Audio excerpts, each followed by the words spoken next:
తాకట్టులో ఉన్న బంగారాన్ని విడిపించి ఆ రోజు ఆన్లైన్ ధరకే కొంటుంది కొమ్మూరి గోల్డ్.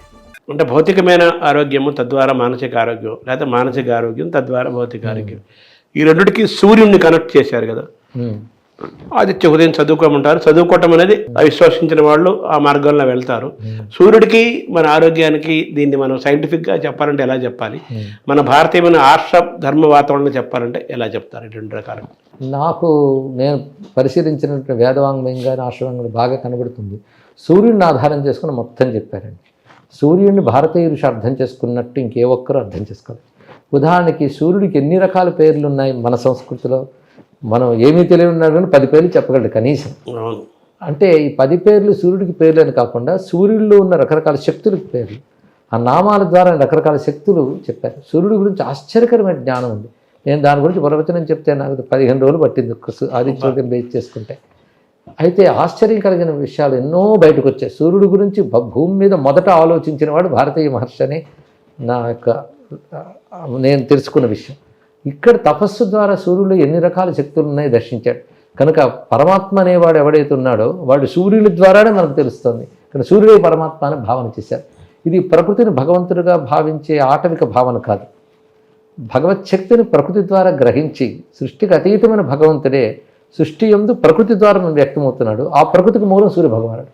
అందుకే ఆ సూర్యుడిలో ఉన్న శక్తిని గ్రహించడానికి మన వాళ్ళు యోగ విధానం, మంత్ర విధానం ఇత్యాదులు ఏర్పాటు చేశారు. ఇవి సూక్ష్మమైన సాధనలు. ఇవి సూర్యాంతర్గతమైన దివ్యశక్తులు మనకిస్తాయి. దాన్ని మన గాయత్రి ఆది రూపాల్లో చెప్తూ ఉన్నాం. వైష్ణవులైనా శైవులైనా వాళ్ళ అభిప్రాయాలు వారుకున్నా శివుడిని విష్ణువుని సూర్యుడిగా చూస్తారు వాళ్ళు.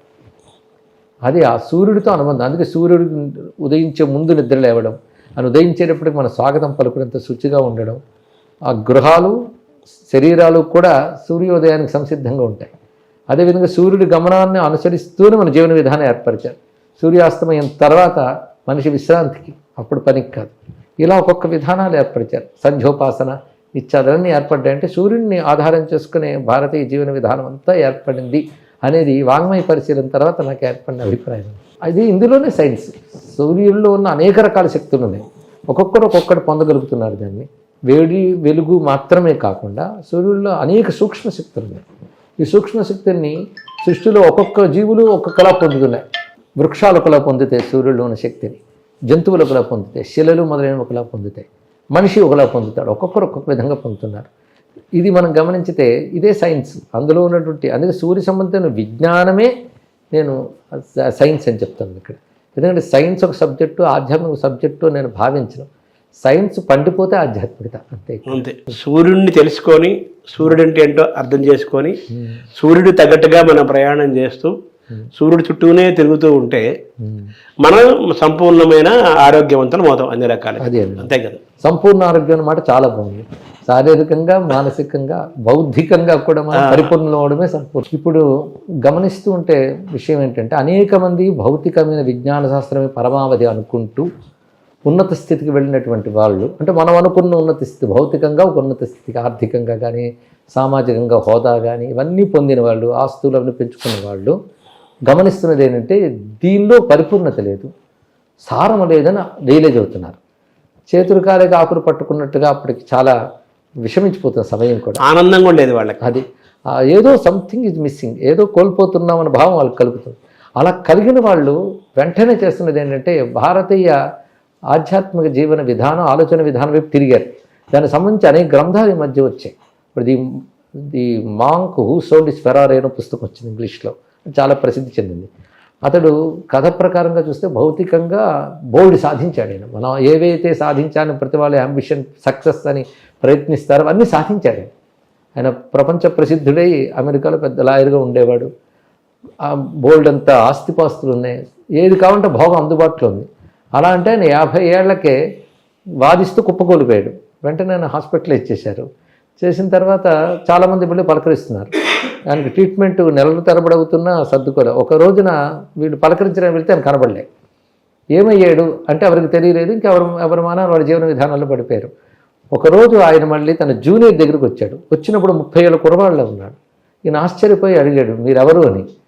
నన్ను మర్చిపోయావా, నేను నీకు సీనియర్గా ఉండేవాడిని, అంటే మీరు ఇలా ఎలా మారారు అన్నాడు. అంటే నేను హాస్పిటల్లో ఉన్నప్పుడు నాకు రియలైజేషన్ మొదలైంది, ఇంత సాధించాను, ఏమి 50 ఏళ్ళుగా అనేక రోగాలు శరీరానికి వచ్చాయి, ఏమిటి ఇది అని అంటే అప్పుడు డాక్టర్స్ అన్నారు, ఇలాంటి ప్రశ్నలు వీటికి సంబంధించిన ఆలోచనలు భారతదేశంలో ఉంటాయని విన్నాము అన్నారు. దాంతో ఆయన దేశానికి వచ్చాడు. ఈ దేశంలో తిరిగి హిమాలయ ప్రాంతంలో ఒక పల్లెటూరిని ఆశ్రయించి అక్కడ ఆయన యోగ జీవన విధానం చేయగా ఆయనకి అద్భుతమైన పరిణతి, శరీరంలో మళ్ళీ పునర్యవ్వనం వచ్చినంత బలం వచ్చి ఇది ప్రజలకు పనికొస్తే నువ్వు దీన్ని వ్యాపింపజేయాలని తన జూనియర్కి చెప్పి డాక్టర్ రాబిన్ శర్మ అనే ఆయనకి బోధించాడు. ఆయన ఇంకా వాటిని క్లాసెస్ కింద చెప్పడం జరుగుతుంది. అంటే ఇప్పుడు జీవన విధానాన్ని మాట్లాడుతున్నాం కనుక లైఫ్ స్టైల్ ఎలా ఉంటే బాగుపడతామనే దానికి ఒక ప్రత్యక్ష ఉదాహరణ. ఇది ఆధునికంగా జరిగిన అంశమే. అయితే అటువంటి ఆలోచన విధానం బాగా మన పిల్లలకి ముందు నుంచి నేర్పగలగాలండి. ఇక్కడ నేర్పడం ఒకటి, అలా చేయగలగాలి. ఇప్పుడు యోగా అనేది మనకు వ్యాప్తి చెందింది. ఒకప్పుడు భారతదేశంలో యోగం అనేది జీవనం రీతిలో ఉండేదండి. అలా ఉండేది ఆలోచన విధానంలో కానీ ఇవన్నీ కూడా. కృష్ణ పరమాత్మ ఆ వాక్యమే, యుక్తాహార విహారస్య యుక్తచేష్టస్య కర్మస్య యుక్త స్వప్నావబోధస్య. ఎంత గొప్ప విషయం ఇక్కడ. అంటే ఆహార విహారాలు, కర్మలు, స్వప్న అవబోధ అంటే మెలకువ, నిద్ర, ఇవన్నీ కూడా యుక్తమై ఉండాలన్నాడు. యుక్తం అంటే సరియైన సమతులను అని చెప్పారు. ఇక్కడ రాత్రులు అర్ధరాత్రులు కూర్చుని పని చేసేస్తూ ఉండడం ఎక్కువైంది. సూర్యోదయ సమయానికి ప్రతివాడు నిద్రపోతుంటాడు పగలు చాలాసేపు. సూర్యుడికి మంచిగా బంధాలు తెచ్చేసుకున్నాడు. కృత్రిమ కాంతి సృష్టించుకు తిరుగుతున్నాడు కదా, కృత్రిమమే అది కూడా. దానివల్ల ఏమవుతుంది, వాడు ఆరోగ్యాలు పాడవుతున్నాడు, జీవన విధానం పాడవుతుంది. మన బ్రాహ్మీ ముహూర్తం నిద్రలేవడం ఎక్కడ ఏ సంస్కృతిలో కనబడదు. ఇది ఏదో ఒక దైవాన్ని నమ్ము నీ పాపాలు పోతాయి పుణ్యాలు వస్తాయి అని చెప్తున్నారే తప్ప నీ జీవన విధానమైన క్రమశిక్షణగా ఉండాలనేటువంటి చెప్పేది సనాతన ధర్మమే కదా. అంటే హెల్త్ రిలేటెడ్గా చెబితే కానీ ఇప్పుడు జనం అర్థం చేసుకునే పరిస్థితుల్లో ఉన్నారు. ఎంత హెల్త్ ఉందని మీరు చెప్తున్నారు.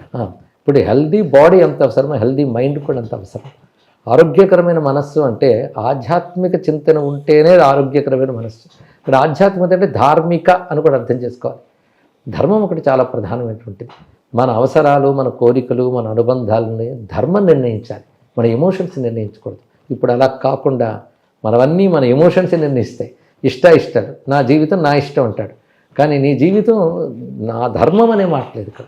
అందుకే కుటుంబ సంబంధాలు కూడా ఇప్పుడు ఏమయ్యాయంటే ఇవాళ ఒక ఇష్టం కలుగుతుంది, రేపు ద్వేషం కలుగుతుంది. ఇష్టం కలిగినప్పుడు కలిసి ఉంటారు, ద్వేషం కలిగితే వెంటనే విడిపోతున్నారు. క్షణక్షణం స్వార్థంతో మారిపోతున్నాయి కదా బంధాలు. అందుకే ధర్మాన్ని నిర్దేశించేది మన ధర్మం. శాస్త్రం నిర్దేశిస్తే ధర్మం మన జీవితాన్ని నిర్దేశించాలి, మన బంధాలని ధర్మం నిర్దేశించాలి. ఈ బంధం ఎందుకు ఉంచుకోవాలి, ఈ బంధం ఎందుకు తెంచుకోవాలనేది ధర్మం నిర్దేశించాలి. అలా నిర్దేశించగలిగితే దాంపత్య ధర్మం క్షేమంగా ఉంటుంది, కుటుంబ ధర్మాలు క్షేమంగా ఉంటాయి. కానీ ధర్మానికి లోబడినప్పుడు కలిగే తృప్తి ఉంటుందండి. అంటే ఆయన తెలుసుకున్నాడా ఇవన్నీ 50 ఏళ్ళ 20 ఏళ్ళ చాలా తెలుసుకుని ఆ ఫైండింగ్స్ అన్నీ కూడా రాబిన్ శర్మకు చెప్తే ఆయన పాఠాలుగా తీసుకొచ్చారు. ఇది నేను ఒక ఉదాహరణగా చెప్తున్నాను.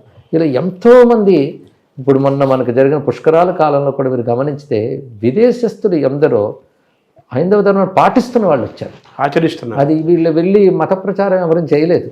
ఇందులో ఉన్నది ఒక జీవన విధానం. దీనివల్ల మనం భౌతికంగాను మానసికంగాను అన్ని విధాలా క్షేమంగా ఉండగలం అని తెలుసుకుంటున్నారు. తెలుసుకునే జీవన విధానంలో ఒక ప్రశాంతతని అనుభవిస్తున్నారు. ఒక 50 ఏళ్ల వయసు వచ్చి అనారోగ్యాలతో శరీరాన్ని తయారు చేసిన వాడు భారతీయమైన జీవన విధానానికి, ఆలోచన విధానానికి కనెక్ట్ అయిన తర్వాత అన్ని రోగాలు పోయి సర్వశక్తిమంతుడై 50 ఏళ్ళ నుంచి 30 ఏళ్ల యువకుడుగా మారి ఒక గొప్ప ఆశ్చర్యాన్ని కలిగించాడు ఆయన.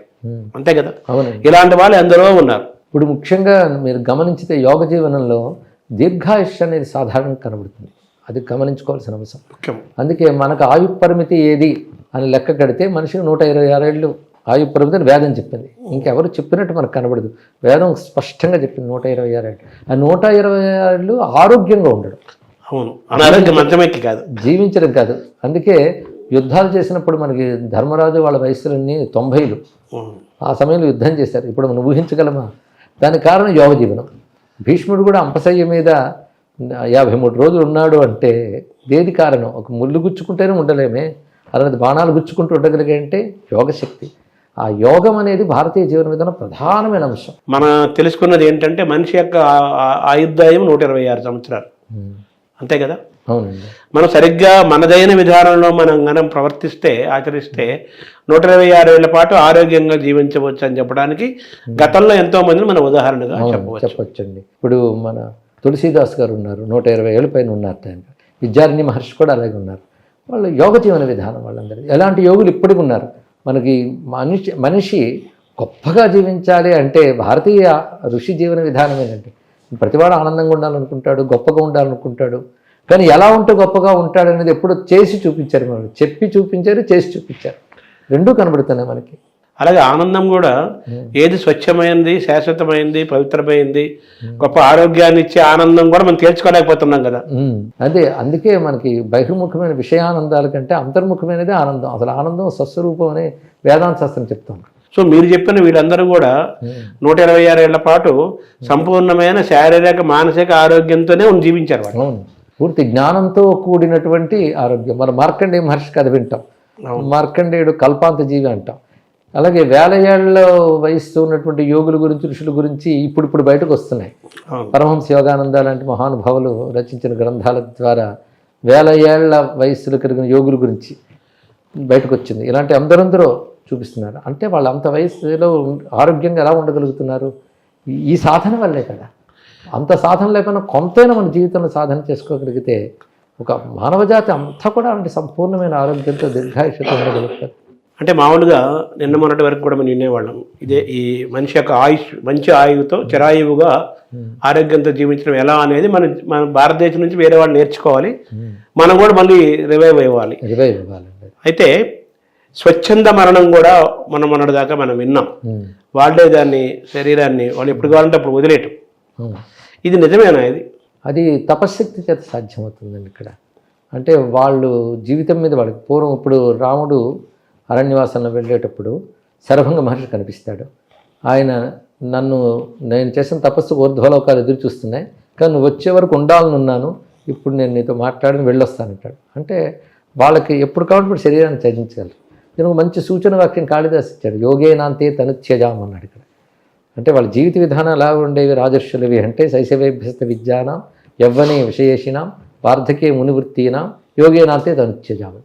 బాల్యంలో విద్యలు నేర్చుకోవడం, యవ్వనంలో ధర్మబద్ధమైన విషయ భోగాలు అనుభవించాలి. అది అర్థకామాలు వద్దం లేదు. ధర్మబద్ధంగా విషయాలను అనుభవిస్తే ఒక రెగ్యులేటర్లో పనిచేస్తే వాటిని మనల్ని పతనం చేయాలి. అంటే మీరు పురాణ పురుషుల ఉదాహరణగా చెప్పారు. అయితే నాకు కూడా తెలుసు, మీకు కూడా తెలిసే ఉంటుంది అనుకుంటున్నాను.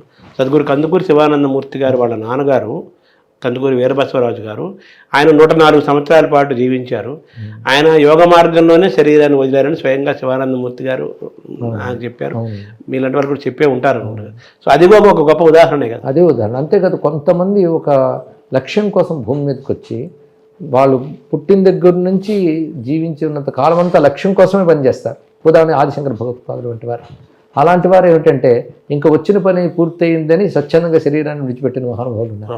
ఇప్పుడు వాళ్ళు అల్పాయుష్కులు అనడానికి లేదు, వాళ్ళ అసైన్మెంట్ కంప్లీట్ అయిపోయింది. కానీ వాళ్ళు ఇప్పటికీ జీవించున్నారు కదా. వాళ్ళ మాటలు వాళ్ళ విజ్ఞానం ఇప్పటికీ జీవించింది. వాళ్ళు 100 ఏళ్ళు లేరు, 120 ఏళ్ళు అనడానికి లేదు. వాళ్ళకు లక్ష్యం పెట్టుకుని వస్తారు. వాళ్ళు ఎప్పటికీ అనంతంగా ఉంటారు. అలాంటి వాళ్ళు కారణజన్ములు, సిద్ధ పురుషులు. అంటే వీళ్ళు ప్రాణాయామము దాని ద్వారా వదిలేస్తారంటారు. ఎలా? తపస్సు అనేక రూపాలతో ఉంటుందండి. మన యోగశాస్త్రం ఇప్పుడు పతంజలి యోగా ఒకటే మనం అనుకుంటున్నాం. దానికి రాజయోగం పేరు పెట్టవచ్చు. అది కాక మంత్రయోగ, హఠయోగ, లయయోగ, నాదయోగ అని 5 రకాలుగా భారతీయ యోగ విద్య వ్యాపించింది. ఇందులో ఏ యోగాన్ని మనం అవలంబించినప్పటికీ కూడా ఇది సాధించవచ్చు. చెప్పినట్టు మనిషి శరీరాన్ని యోగ మార్గంలో వదిలేసేయచ్చు. అదే యోగేన అంతే తనుత్యజం. చివరికి యోగంతో శరీరాన్ని విడిచిపెడతారట. అందుకే శరీరం మనల్ని విడిచిపెట్టడం కాదు, మనం శరీరాన్ని విడిచిపెట్టగలగాలి. అది ఆల్రెడీ జరిగింది, ప్రూవ్డ్ కదా. ఈ మార్గంలో ప్రాచీనులు రుజువు చేస్తున్నారు. అధునాతన కాలంలో కూడా యోగులందరూ వాటిని తెలియజేస్తున్నారు. ఇప్పుడు హఠయోగం బాగా ప్రస్తుతం ప్రాచుర్యంలో ఉంది కదా. సో హఠయోగం ద్వారా కూడా హఠయోగం కూడా ఇప్పుడు పూర్తిగా ప్రాచుర్యం ఉందని చెప్పడానికి లేదండి. హఠయోగం యోగాల్లో ఒకటిది అంతే. అది అందుకే యోగంలో శంకర భగవత్పాదులు చెప్పినట్టు తత్వ విచారణకు యోగం సహకరించాలి. యోగం మనకు ఒక శరీరానికి ఇవన్నీ ఇస్తూనే తత్వ విచారణ, ఏది సత్యం అనేది తత్వ విచారణ కలిగించాలి. కానీ యోగం తత్వ విచారణ వైపు తీసుకెళ్ళాలి.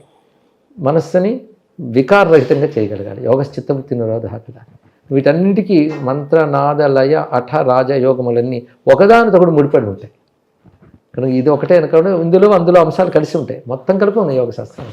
ఇది ఒక మాల అంతే. ఈ మాలలో ఇవన్నీ అమ్ముడు ఉన్నాయి. ఇవి తెలుసుకుంటే మనం ఆరోగ్యంగా 126 ఏళ్ళు ఆనందంగా జీవించవచ్చు. మన యోగ మార్గంలో శరీరాన్ని ఎప్పుడు కావాలంటే ఇప్పుడు వదిలేయచ్చు. అలాగే నిత్య యవ్వనంగా ఉండొచ్చు. ఇన్ని మన భారతీయమైన ఆలోచన విధానంలో ఉన్నాయి. అందుకే వార్ధక్యం రావచ్చు కానీ జర రాకూడదన్నారు. అవును వార్ధక్యం అంటే వయస్సు పెరుగుదల, అవును జర అంటే జీర్ణించుకోవడం. అవును. ఆ జీర్ణత్వం రాకుండా వార్ధక్యం ఉండాలి. పటుత్వంతో ఉంటాం. అవునండి. అందుకే పశ్యేమ సరతిస్తాం, నందామ సరతిస్తాం, మోదామ సరతిస్తాం, భవామ సరతి శతకం అని వేదం చెప్తుంది. అంటే 3 ఏళ్ళు చూస్తూ బ్రతకాలి, వింటూ బ్రతకాలి, అంటూ బ్రతకాలి. ఓ పరమాత్మ నిన్ను చూస్తూ, నిన్ను అంటూ, నిన్ను వింటూ బ్రతకాలి సూర్యమంత్రంలోనే మనకు కనబడుతుంది. అంటే పంచేంద్రియాలు అన్ని బాగా పనిచేస్తుండాలని అర్థం. అది సారాంశం. అది అసలైన జీవితం. దానికి భారతీయ జీవన విధానం అనేక శాస్త్రాలతో, యోగ శాస్త్ర, మంత్రశాస్త్ర, వైద్య శాస్త్రాలతో ముడిపడి మనకు పద్ధతిని ఏర్పరిచింది. సో ఇప్పుడు కూడా మీరన్న మార్గంలో మనిషి ప్రయత్నం మొదలు పెడితే 126 ఏళ్ళు మనం అనుకున్న సంపూర్ణమైన ఆరోగ్యంతో జీవించవచ్చండి. జీవించవచ్చండి. నమస్కారం. నమస్కారం.